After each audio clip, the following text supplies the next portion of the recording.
देखो घर पर ताला लगा है। आपकी बहू को पता है हम आ रहे हैं, फिर भी घर पर नहीं है। सुनील भी टूर पर गया है, अब क्या करें।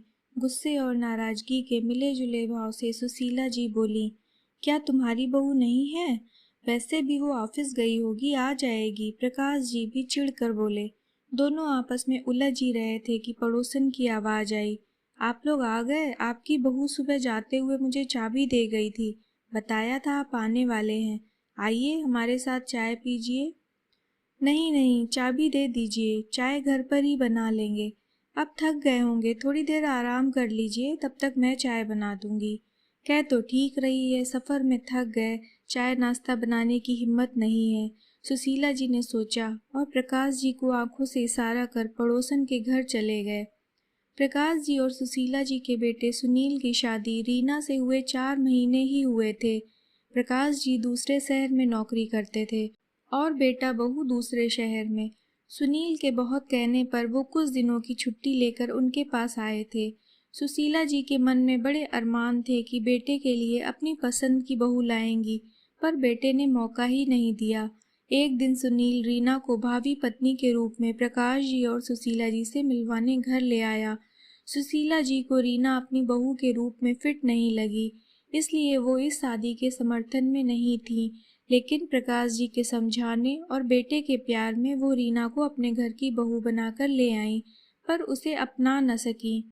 शादी के बाद भी उन्हें रीना को जानने का मौका नहीं मिला, क्योंकि नौकरी के कारण उसे जल्दी वापस जाना पड़ा। चाय पीते हुए कुछ इधर उधर की बातें करते रहे। इस बीच सुशीला जी रीना को फ़ोन करती रहीं, पर उसका फ़ोन अनरीचेबल था। दोनों ने चाय पी और चाबी लेकर घर आ गए। 7 बज गए, पर आपकी बहू का कोई अता पता नहीं। उसे पता था कि हम आने वाले हैं, छुट्टी तो नहीं ली, पर यह भी ना हो सका कि जल्दी घर आ जाए। और फ़ोन भी नहीं कर रही, जानबूझकर ऐसा कर रही होगी ताकि हम जल्दी चले जाएं। इसलिए मैं इस शादी के खिलाफ थी। अपनी पसंद से सुनील की शादी कराती तो बहू हमें पलकों पर बैठाती। सुशीला जी प्रकाश जी से बोली, हाँ, जैसे तुम्हारी सहेली विमला की बहू से पलकों पर बैठाती है ना, वो अपनी पसंद से ही अपनी बहू लाई थी ना।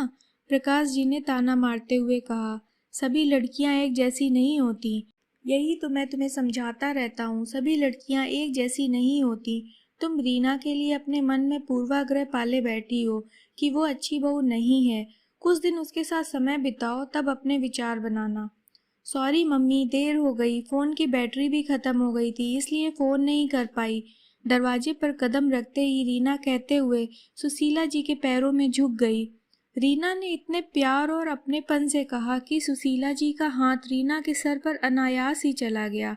उन्होंने प्यार से रीना के सिर को सहलाया और उसे गले लगा लिया।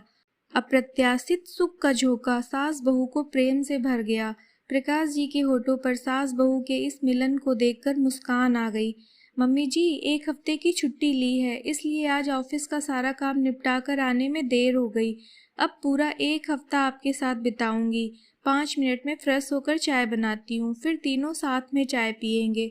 सुशीला जी के पूर्वाग्रह मिटने लगे थे। बहू के लिए दिल में प्यार और आशीर्वाद की झड़ी लग गई।